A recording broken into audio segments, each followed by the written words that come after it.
Hey, hey, hey, welcome, welcome, welcome to Walking the Path.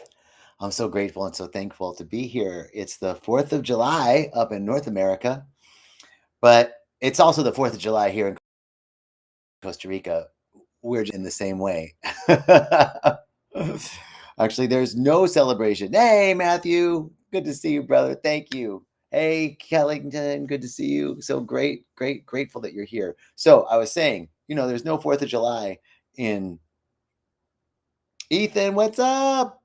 There's no 4th of July it's 4th of July in Costa Rica, but we're not celebrating it like up in the United States. And this really brought something up for me today because um, I was really struggling with what's going on in the United States, the Supreme Court. Dalton, hey buddy. The Supreme Court decisions that have been going on lately, just the general happening in Europe, what's happening in France, what's happening, in Germany, what's happening in Ukraine. And it's easy to get kind of bummed out about what's up. And so today I was really thinking about that, talking to, hello, handsome, talking to a friend of mine. And I went out this morning for a walk on the beach. It's been raining here a lot. It's the rainy season in Costa Rica. And so while North America is having a heat wave in a lot of the country, we are having one of the um, wettest rainy seasons I can remember, wettest Junes I can remember. It's really been raining. And today, this morning, was sunny. And so I took my dog out to the beach and here I am walking, and it's like the trees aren't really concerned about what's going on with the Supreme Court or with the European Union. You know, uh, the uh, the tide doesn't really care. The birds are doing their thing. All of this is happening, and I was reminded of one of the um, phrases that has helped me so much in my life, which is, "Hey, James, man, good to see you." The phrase that's helped me so much is, "This moment is enough, and I'm enough in it." This moment is enough, and I'm enough in it. It helps me to become present in this present moment. And so here we are. Here we are. How do we maintain a spiritual perspective in a world that does not believe in spirituality? How do we maintain an idea that there's no competition on the spiritual plane and that everything is unfolding for our good and everything is working together for good when we live in a world where it's a zero-sum game? There's winners and losers, and people are out for whatever they can grab. How do we walk in this world?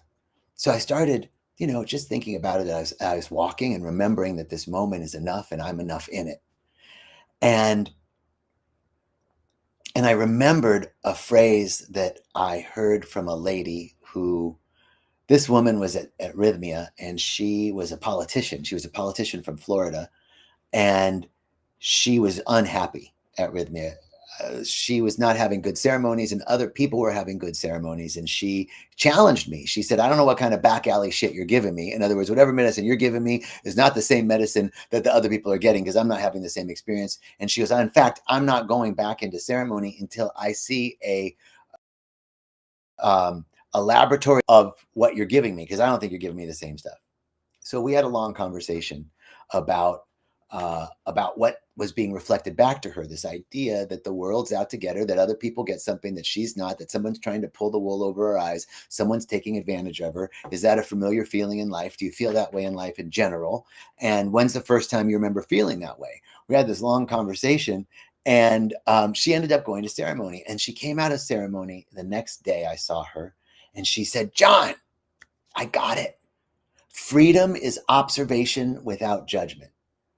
I was like, wow, that's pretty profound. Freedom is observation without judgment.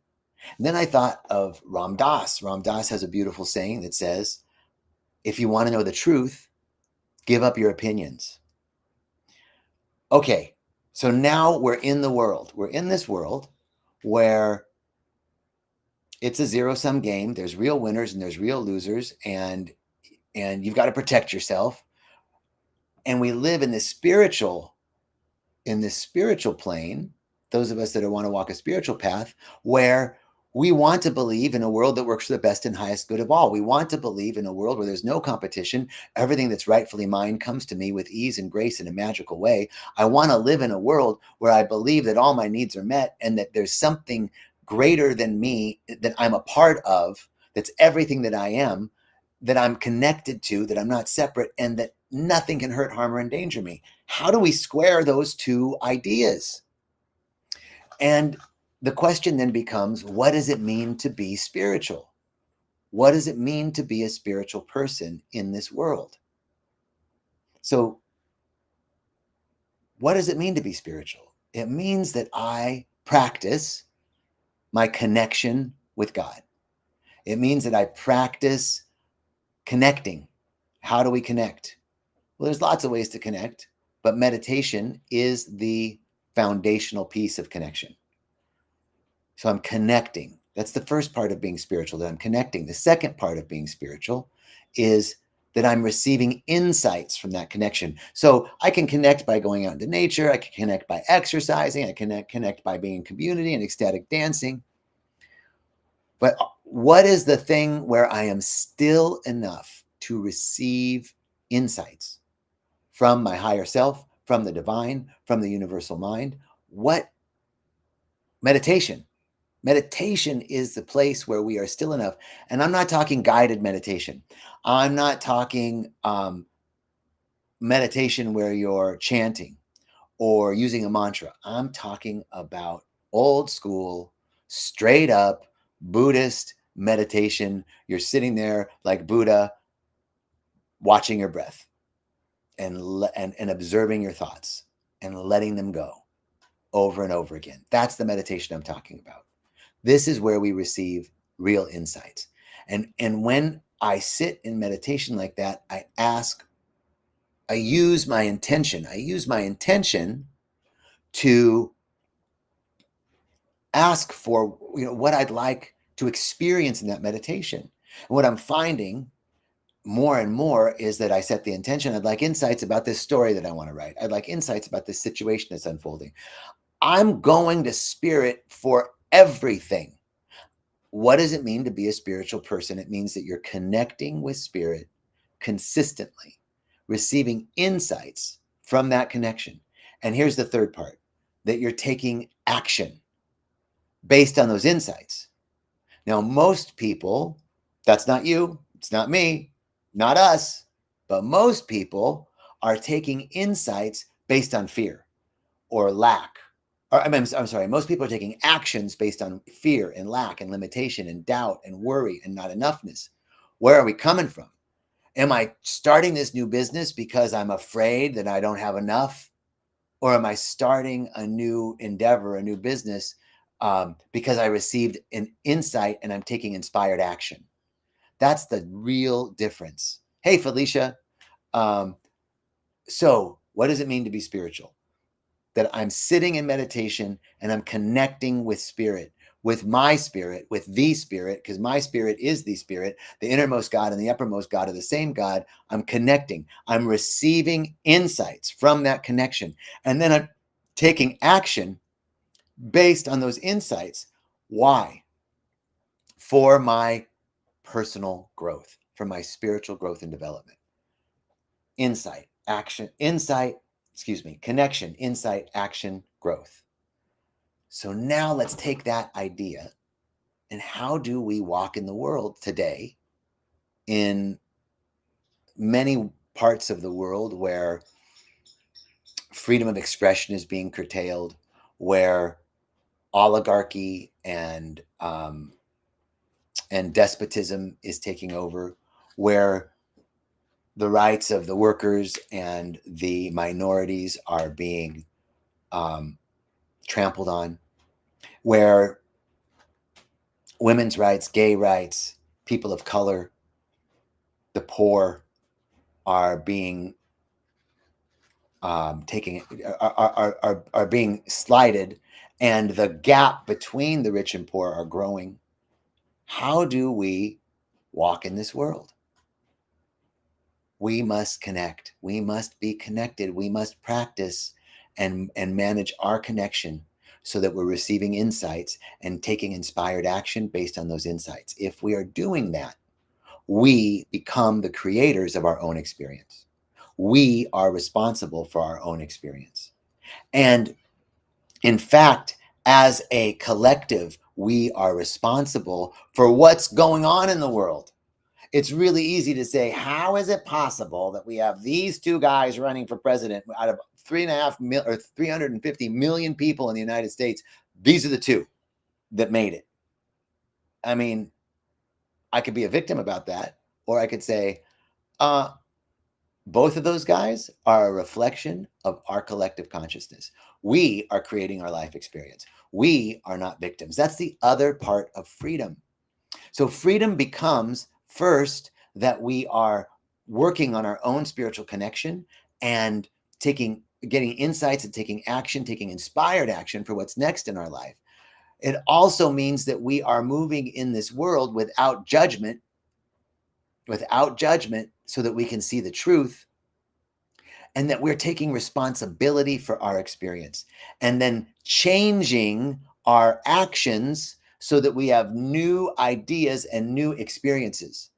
We are responsible for our own experience. Nobody else is responsible. We individually for our own personal life experience, and we collectively for the collective experience that we're having. So how do we collectively change the experience that we're having? By working on ourselves. Another great Ram Dass statement: the greatest thing that you can do for me is to work on you. And the greatest thing that I can do for you is to work on me. So our individual spiritual practice is the cornerstone of all transformation, personally and collectively. And now we have to realize that there is a thing called the planet. This is Reverend Michael's distinction: a thing called the planet and the thing called the world. Right? The planet is Gaia, Mother Earth, Pachamama.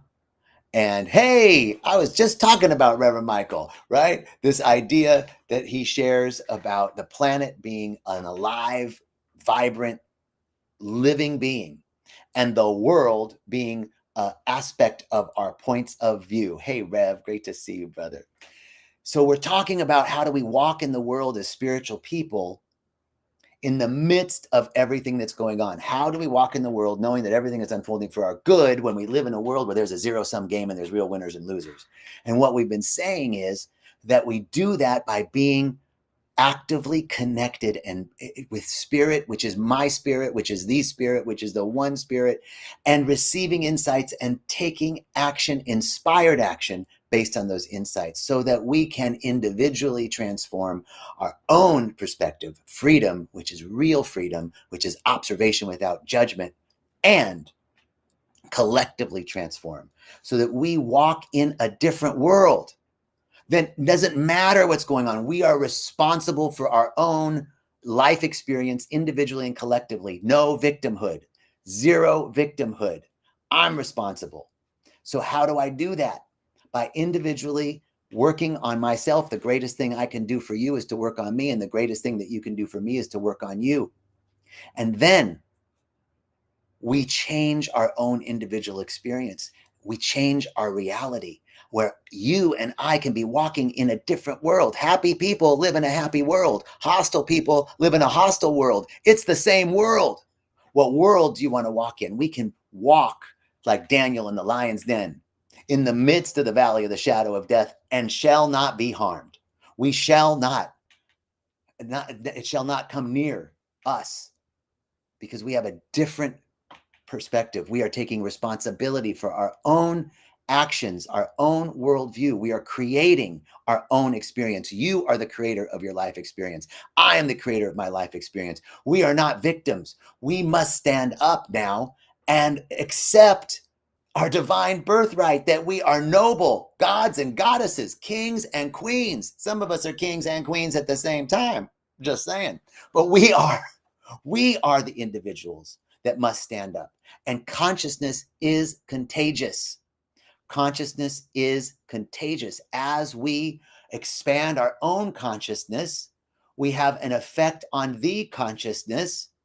One of my favorite books is a book called The 100th Monkey. This was another conversation I was having with Reverend Michael. I was telling him about how I like the 100th Monkey. And the 100th Monkey, if you remember, is a book about a group of scientists that were studying the behaviors of primates on the uninhabited coast islands off the coast of Japan, and they were throwing sweet potatoes up on the shore, and the sweet potatoes would get sandy, and the monkeys would eat the sweet potatoes. One day, one monkey, a female monkey, started washing her sweet potato, and she started teaching the other monkeys in her family how to wash the sweet potatoes, and they taught the other monkeys in their family how to wash the sweet potatoes. And more and more monkeys were washing their sweet potatoes. And when the 100th monkey on the one island watched its sweet potato, all the monkeys on all the islands started washing their sweet potatoes. So I was talking to Reverend Michael about this, and he said, that's great, but we don't need the 100th monkey. We need the 5th monkey and the 18th monkey and the 22nd monkey. That's us. That's why we must be those individuals that have meditation as a foundational practice of our means of connecting to that source that is the source, that is my source and your source, the one source, the innermost source and the uppermost source, the same source, and receive the insights. What are we tapping into so that we can take inspired action in our lives? And as we work on ourselves, this consciousness begins to be contagious. We get to walk in a different world. We get to walk in the happy world, no matter what external circumstances and conditions are. We must look to luminaries like Viktor Frankl, like Martin Luther King Jr., like Nelson Mandela, like Jackie Robinson, individuals who were able to walk in the milieu of life, independent of circumstance, and hold a vision of what's seeking to emerge. Hey, Serge says, you're in Salt Lake City. Hey, Serge, great to see you. Hold a vision of what is seeking to emerge so that we can be the portal through which this vision is initiated. We must be the initiate, the initiated. We must be that which initiates something new.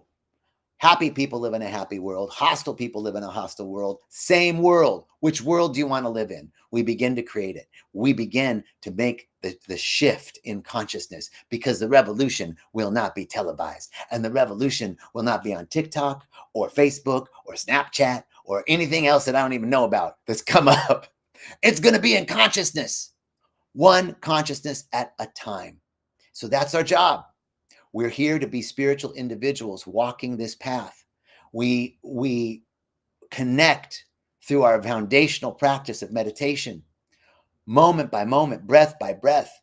We begin to observe without judgment. Freedom, real freedom, is observation without judgment. We begin to observe without judgment, receiving insights and taking action taking inspired action based on those insights that we receive for our own individual path, working on ourselves, so that not trying to change anybody else, just working on ourselves, and moment by moment, breath by breath, watch as circumstances, conditions change. We shall not, cannot let ourselves fall into the pit of worry, doubt, lack, limitation. We have conscious. Jason, brother, great to see you. We must not walk in that milieu of lack and limitation.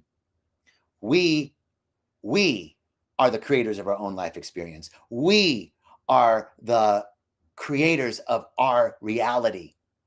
And no victimhood. We're not a victim to anything outside of us. We are the creators of our life experience. We must walk like the noble gods and goddesses, queens and kings that we are.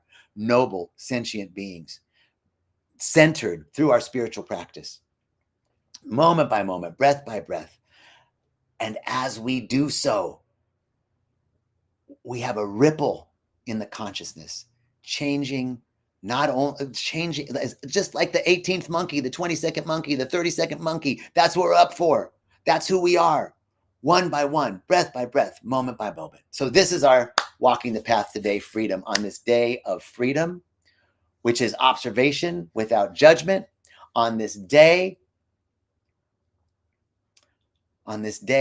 where we can celebrate an idea of true freedom, of true liberation from victimhood, liberation from anything outside of us that's controlling our experience, making a difference in our lives, and being, as we say at Agape, a beneficial presence on the planet. Okay, that's our Facebook Live today. I'm so grateful and so thankful that you joined today. I hope you have a beautiful, beautiful day. I'm sending you all so much love and blessings. I guess I'm feeling like we should say a prayer on the way out. So I'm so grateful and so thankful in this moment. I'm so grateful and so thankful to be right here and right now. I'm so grateful just to be alive for this experience of life and everything that it includes. Whatever fits my picture, whatever doesn't, whatever seems to be a high, whatever seems to be a low, whatever seems to be a joy, whatever seems to be a challenge, for I know it's all one thing that's happening. One source, one life, one intelligence, one beauty, all expressing itself. And that which is unconditionally loving has no exclusion. So I can't exclude the low because I want the high. Unconditional love has no opposition, has no exclusion. Exclude that which is all inclusive, cannot exclude. And so I don't exclude anything from my experience. I give thanks for it all, recognizing that God is all there is, one source, one power, one life, expressing itself uniquely as each one of us. And we are inseparable. Can't separate my finger from my hand. Individual expression of a greater whole. We are individualized expressions of this beauty, this love, this power. All the power that created all the heavens and all the earth is within you, within me. All the power that created all the heavens and all the earth are within us. Noble, sentient gods and goddesses, creators of our life experience, individually and collectively. Where are we coming from? I'm coming from that which sent me. I'm coming from that which is whole, perfect, and complete. I'm not coming from fear, doubt, lack, worry, and limitation. As I step into this realization that I'm one with it, that you're one with it, that there can't be any separation. We're undivided, indivisible, one source, one life, expressing as each of our lives. So I know today we celebrate true and joyous freedom. Freedom is observation without judgment. As we know the truth, by giving up our opinions and judgments, the truth sets us free. That we are free today. That we are free to create the life experience that is the true and good desire of our hearts. That we connect on a daily basis with that spirit within and all around us, receiving insights to take inspired action in our lives, creating more good, more love, more beauty, more prosperity, more joy, more excellence, more initiation of that which is seeking to emerge. It's all happening in, through, and as us, as we join together in this prayer field. I'm so grateful. I'm so thankful to speak this word, to know that you're directed and guided for and provided for, directed and protected, that all of our needs are met, that every need that we have is met, that something wonderful is happening, that our seemingly impossible good is come to pass. It's already here. Our seemingly impossible good has come to pass. Feel that. Feel that which seemed impossible is now completely possible. That which seemed so far off is right here, right now. Feeling that joy, that exuberance, that we already have it. That seemingly impossible good has come. The ship has come in.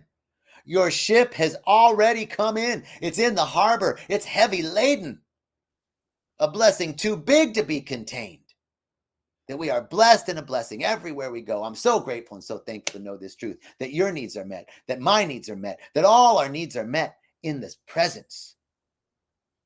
That is all that is required. For God is all that is required. Why are our needs met? Because God is all that is required. That which ever was, that which is, and that which ever shall be is all that is required. As we step into this deep realization of oneness with the presence, all our needs are met, fulfilled, as we know that we are the creators of our life experience.